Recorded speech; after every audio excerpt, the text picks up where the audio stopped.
Hello guys, आज हम explain करने वाले हैं एक फैंटेसी मूवी को जिसका नाम है अ मरमेड टेल्स। मूवी की शुरुआत में हम रयान को देखते हैं जो अपने पिता मेट के साथ अपने दादाजी के घर जा रही है क्योंकि इसके दादा की तबीयत ठीक नहीं चल रही। पर रयान यहाँ आना नहीं चाहती थी, लेकिन उसके पिता उसे किसी तरह से मनाकर अपने साथ ले आते हैं। पर इस नई जगह पर रयान को एडजस्ट करने में थोड़ी प्रॉब्लम हो रही है और ऊपर से उसके दादाजी का बर्ताव भी थोड़ा सा खड़ूस टाइप का है। रयान का मूड ठीक करने के लिए उसके पिता उससे बाहर घूमने के लिए कहते हैं और फिर रयान समुद्र के किनारे एक शांत जगह पर आकर बैठ जाती है और अपनी माँ का दिया हुआ लॉकेट देखने लगती है जिसमें उसकी फोटो है। पर तभी उसे रस्सी हिलती हुई दिखाई देती है। रयान इसे मछली समझकर जाल को खींचने लगती है, पर उस जाल में मछली के बजाय एक लड़की थी। रयान उसे जाल से आजाद कर देती है, पर वो बाहर आने के बजाय पानी में अंदर चली जाती है और तब हमें पता चलता है कि ये कोई लड़की नहीं बल्कि एक जल परी है। पर ये बात रयान को नहीं पता और इसी दौरान उसका लॉकेट भी पानी में गिर गया था, जिस पर वो बहुत ज्यादा उदास हो जाती है क्योंकि वो उसकी माँ की आखिरी निशानी थी। इसके बाद रयान घर आकर जब अपने पिता को इस बारे में बताती है तो उसके पिता उससे कहते हैं कि तुम्हें वहाँ जाना ही नहीं चाहिए था क्योंकि वो जगह बहुत खतरनाक है। अगर अगली बार तुम्हें वहाँ जाना हो तो तुम अपने दादा के साथ जाना। इधर हम पानी में मरमेड को देखते हैं जिसे रयान का लॉकेट मिल जाता है। इधर रयान भी उस लड़की के बारे में सोच रही थी और फिर खाने पर वो अपने पिता से इस बारे में पूछ ही लेती है कि अगर वहाँ पर मछली पकड़ना अलाउ नहीं है तो हमने वहाँ पर जाल क्यों बिछा रखा है, जिस पर उसके दादाजी उसे बताते हैं कि हम कुछ बहुत बड़ा पकड़ने वाले हैं। पर रयान के पिता दादाजी से मना करते हैं कि आप इसे उस बारे में कुछ न बताएं, पर फिर भी दादाजी रयान को बता देते हैं कि हम एक जल परी पकड़ने की कोशिश कर रहे हैं, यानी कि एक मरमेड। इसके बाद हम देखते हैं कि जब रयान नहाने के लिए जाती है तो वो बाथ टब में पानी के अंदर सांस बंद करके लेट जाती है और अपने दिमाग में सोचने लगती है कि वो पानी में एक जल परी के साथ तैर रही है। पर बहुत देर होने के बाद रयान के पिता बाथरूम का दरवाजा खटखटाते हैं जिससे रयान वापस से पानी से बाहर आ जाती है और जब टाइम देखती है तो उसे पता चलता है कि पानी के अंदर उसे 10 मिनट से ज्यादा हो गए हैं, जो कि एक आम इंसान के लिए बहुत ज्यादा है क्योंकि कोई इंसान इतनी देर तक पानी में सांस नहीं रोक सकता। तो फिर रयान ने ऐसा कैसे कर लिया, अब इसका पता तो हमें मूवी में आगे ही चलेगा। अगले दिन हम देखते हैं कि अपने पिता के मना करने के बावजूद भी रयान लॉकेट को ढूंढने के लिए वापस उसी जगह पर चली जाती है।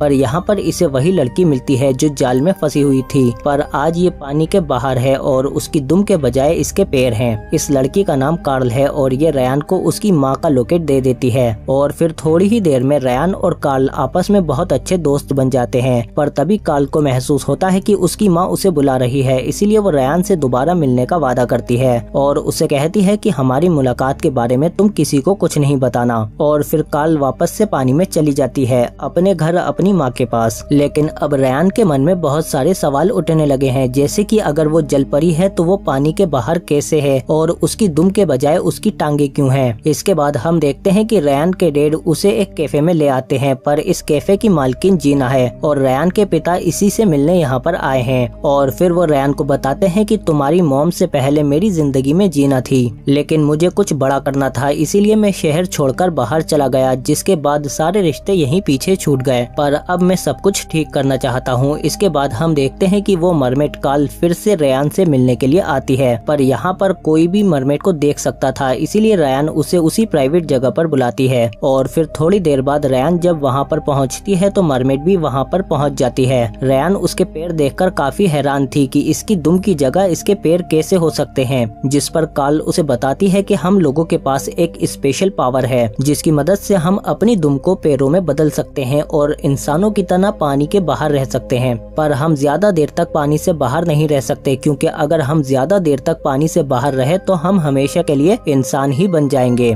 इसके बाद ये दोनों बातें करते करते काफी अच्छी दोस्त बन जाती हैं, इसीलिए ये दोनों साथ में काफी वक्त बिताने लगती हैं। और फिर हम देखते हैं कि इन दोनों को एक दूसरे का साथ काफी पसंद आ रहा था, इसीलिए ये दोनों डिसाइड करती हैं कि रयान कार्ल को इंसानों की दुनिया दिखाएगी और कार्ल रयान को मरमेड की दुनिया। इसके बाद हम देखते हैं कि कार्ल रयान को पानी में समुद्र के किनारे पर ले जाती है और फिर पानी में ये दोनों बातें करने लगती हैं। और इसी दौरान कार्ल रयान को बताती है कि मैं पानी में सांस नहीं ले सकती, बस मैं बहुत देर तक पानी में सांस रोक सकती हूँ। ये सुनकर रयान उससे कहती है कि मेरे डैड भी पानी में बहुत देर तक सांस रोक सकते हैं और मैंने भी ये ट्राई किया है, मैं भी काफी देर तक पानी में सांस रोक सकती हूँ। ये सुनकर कार्ल समझ जाती है कि रयान का पानी से कोई न कोई रिश्ता तो है। तभी हम देखते हैं कि रयान को एक जेलीफिश काट लेती है, जिसके बाद कार्ल रयान को फौरन पानी से बाहर ले आती है और फिर हम देखते हैं कि कार्ल उसके जख्म पर अपना हाथ रखकर उसे ठीक कर देती है। और यहाँ पर रेयान को पता चलता है कि कार्ल एक हीलर भी है, मतलब ये दूसरों को ठीक कर सकती है, लेकिन इससे ये काफी कमजोर भी हो जाती है। इसीलिए ये दोनों अपनी आज की मुलाकात को यहीं पर रोक देती है। इधर हम रेयान के दादा को देखते हैं जो रेयान के पिता मेट से कहते हैं कि मैं कुछ दिन के लिए मछली पकड़ने बाहर जा रहा हूँ, पर मेट उन्हें अकेले भेजना नहीं चाहता। इसीलिए वो रेयान को जीना के पास छोड़कर अपने पिता के साथ चला जाता है। पर बीच समुद्र में पहुँचने के बाद मेट को पता चलता है कि उसके पिता यहाँ पर मछलियाँ पकड़ने नहीं आए हैं, बल्कि किसी और मकसद से ही यहाँ पर आए हैं, यानी जल परी को पकड़ने के लिए। इधर हम रेयान को देखते हैं जो मरमेड से मिलने के लिए फिर से अपनी पुरानी जगह पर आ जाती है और फिर मरमेड को अपने कपड़े दे देती है। पर कपड़े पहनकर मरमेड काफी खुश होती है, इसीलिए रेयान उसे भी शॉपिंग कराने के लिए ले जाती है। और फिर हम देखते हैं कि ये लोग शॉपिंग के दौरान काफी मजे करते हैं, क्योंकि ये दोनों अब तक काफी अच्छे दोस्त बन चुके हैं। और फिर शॉपिंग के बाद ये दोनों साइकिलिंग चलाते हुए वापस से अपने घर आ जाते हैं। और यहाँ पर रेयान को पता चलता है कि कार्ल के दादा और पापा ने उन्हें छोड़ दिया है, इसीलिए वो अब अपने कबीले में अपनी दादी और माँ के साथ रहती है। इसके बाद रेयान उसे बताती है कि मेरी माँ की मौत हो चुकी है और अब मैं अपने पापा और दादा के साथ रहती हूँ। जिस पर कार्ल उसे बताती है कि हम मरमेड इंसानों को पसंद नहीं करते, क्योंकि इंसान बहुत लालची होते हैं, इसीलिए मरमेड को इंसानों से मिलने की इजाजत नहीं है और मैं भी तुमसे छुप छुप कर ही मिलती हूँ। इस पर रेयान परेशान हो जाती है, क्योंकि अगर कार्ल के घर वालों को पता चल गया तो वो इन दोनों को एक दूसरे से मिलने नहीं देंगे। इसीलिए रेयान कार्ल से कहती है कि तुम मुझे अपने साथ अपने आइलैंड पर ले जाओ, ताकि मैं उन्हें दिखा सकूं कि मरमेड और इंसान आपस में दोस्त हो सकते हैं। इंसान इतने भी बुरे नहीं होते जितना तुम लोग सोचते हो। इस पर कार्ल कहती है कि मैं तुम्हें अपने साथ ले तो जाऊंगी, पर तुम्हें पानी में बहुत देर तक सांस रोकना होगा, जिसके लिए रेयान अपनी सांस रोकने की प्रैक्टिस अपने बाथरूम में ही करने लगती है। ये बाथ टब में डूबकर अपना सांस देर तक रोकने की कोशिश करती है, जिसमें कार्ल भी इसकी मदद करती है। और फिर लंबा सफर तय करने के लिए रेयान एक स्विमिंग सूट भी खरीदती है। इसके बाद रेयान जीना के पास जाती है और यहाँ पर ये दोनों कपकेक बनाने लगते हैं। और फिर इसी दौरान रेयान जीना से मरमेड के बारे में पूछती है, जिस पर जीना उसे बताती है कि जब मैं छोटी थी तो मैंने एक बार पानी में मरमेड को देखा था, पर मुझे लगता है कि वो मेरा वहम था, क्योंकि मरमेड असल में नहीं होती। जिस पर रेयान उसे बताती है नहीं, मरमेड असल में होती है। और फिर रेयान जीना को भी सब कुछ बता देती है, लेकिन वो टीना से कहती है कि तुम ये बात अपने तक ही रखना, किसी और को मत बताना। और फिर अगले दिन हम देखते हैं कि रेयान कार्ल के साथ तैरते हुए उसके आइलैंड पर पहुंच जाती है। पर यहाँ पर पहुंचने पर कार्ल की मॉम उस पर बहुत गुस्सा होती है कि तुम एक इंसान को यहाँ पर कैसे ले आई, ऐसा करके तुमने हमारे कबीले को खतरे में डाल दिया है। इसीलिए ये लोग रेयान को अपनी रानी के पास लेकर आते हैं, जो कि कार्ल की दादी है। और इनका मानना है कि रेयान हमारे लिए खतरा बन जाएगी, क्योंकि ये बाहर जाकर इंसानों को हमारे बारे में बता देगी। इसलिए अब रेयान को भी हमारे साथ इसी आइलैंड पर रहना होगा। जिस पर रेयान बहुत परेशान हो जाती है, क्योंकि वो अपनी फैमिली को नहीं छोड़ सकती, इसीलिए वो यहाँ भी रहना नहीं चाहती। जिस पर कार्ल को लगता है कि रेयान उसे धोखा दे रही है और इसीलिए वो भी रोने लगती है और गुस्से में सबको बता देती है कि रेयान की फैमिली मछलियाँ पकड़ती है। और फिर कार्ल की बातों से उसकी दादी समझ जाती है कि रेयान के दादा कौन है, और फिर वो कहती है कि मैं रेयान के दादा को जानती हूँ, वो एक अच्छे इंसान है, पर एक दिन उनका दिल टूट गया और इसीलिए वो नफरत में अंधे हो गए और समुद्र में मछलियाँ पकड़ने लगे। इसीलिए अब कार्ल की दादी रेयान से कहती है कि मैं तुम्हें यहाँ से जाने दूंगी, पर तुम्हें एक वादा करना होगा कि तुम किसी को भी हमारे बारे में कुछ भी नहीं बताओगी। और फिर हम देखते हैं कि कार्ल और रेयान एक दूसरे से गले मिलकर बहुत रोती हैं, क्योंकि ये बिछड़ना नहीं चाहती। इसीलिए ये दोनों अपनी अपनी याद में एक दूसरे को अपने कीमती लॉकेट दे देती हैं। इसके बाद कार्ल की मॉम वापस से रेयान को उसके घर के पास छोड़ देती है।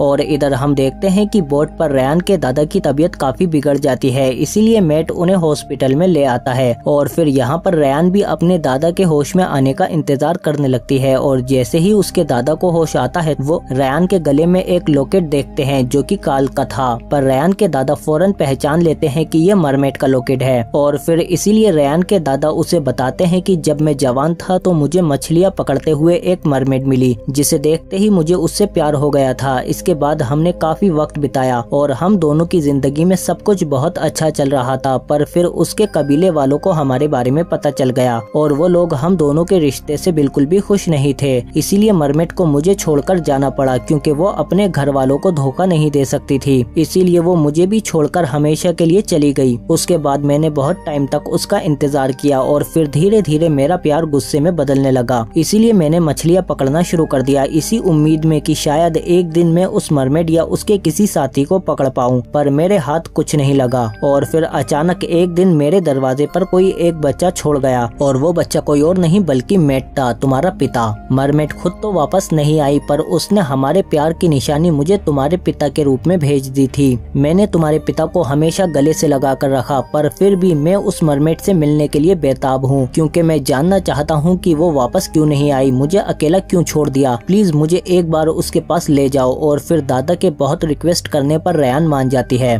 और फिर जब रेयान के पिता को पता चलता है कि दादाजी हॉस्पिटल में नहीं है तो वो परेशान हो जाता है और फौरन जीना के पास पहुंचता है। और इधर हम देखते हैं कि रेयान के दादाजी अपने दोस्त के साथ मरमेड के आइलैंड की तरफ जाने लगते हैं, लेकिन रेयान के डेड को भी पता चल जाता है कि वो लोग कहां पर जा रहे हैं, इसलिए वो भी इनके पीछे आने लगता है। इधर काल भी इनकी बोट को आते हुए देख लेती है और अपने कबीले वालों को इनके बारे में बताने के लिए जाती है, पर वो जाल में फंसकर जख्मी हो जाती है। और फिर जब इन लोगों की निगाह उस पर पड़ती है तो ये लोग फौरन उसे अपनी बोट पर ले आते हैं, पर काल बेहोश हो चुकी थी, जिससे रेयान बहुत परेशान हो जाती है। इसीलिए ये काल की तरह ही उससे भी हील करने की कोशिश करती है और वो इसमें कामयाब भी हो जाती है, जिससे काल ठीक हो जाती है। और अब हमें पता चलता है कि रेयान के पास भी हीलिंग पावर्स हैं, लेकिन तभी हम देखते हैं कि रेयान के दादा की भी तबीयत बिगड़ जाती है और वो वहीं पर नीचे गिर जाते हैं। ये दोनों उन्हें ठीक करने की कोशिश करती हैं, पर काल कहती है कि हम दोनों मिलकर भी इन्हें ठीक नहीं कर सकते, इसीलिए हमें इन्हें अपने आइलैंड पर ले जाना होगा। और फिर हम देखते हैं कि ये लोग थोड़ी ही देर में मरमेड के आइलैंड पर पहुंच जाते हैं, पर यहाँ पर कोई भी मरमेड नहीं होती, क्योंकि ये इंसानों को देखकर बाहर नहीं आ रही थी। और फिर इसी दौरान मेट और जीना भी वहाँ पर पहुँच जाते हैं। और फिर थोड़ी देर बाद हम देखते हैं कि सारी मरमेड भी बाहर आ जाती हैं और फिर ये लोग मिलकर रेयान के दादाजी को ठीक कर देती हैं। और फिर हमें पता चलता है कि काल की दादी जो है वो रेयान के दादा की बीवी है और ये वही मरमेड थी जो अपने परिवार के लिए रेयान के दादा को छोड़ गई थी, इसीलिए ये काल के साथ साथ रेयान की भी दादी हुई और उसके पिता मेट की माँ। इसीलिए मेट भी अपनी माँ से मिलकर बहुत खुश होता है और फिर ये लोग हमेशा साथ रहने का फैसला करते हैं। और इसी के साथ ये मूवी यहीं खत्म हो जाती है। अगर आपको ये वीडियो अच्छी लगी तो प्लीज लाइक करो इसे और कमेंट करके बताओ हमें कि आपको और किस तरह की मूवी चाहिए। और साथ ही हमारे चैनल को भी सब्सक्राइब करो, बेल आइकन दबा के नोटिफिकेशन ऑल पर भी क्लिक करो ताकि और भी अच्छी वीडियो मिलते रहे आपको। हम मिलते हैं आपसे अगली वीडियो में।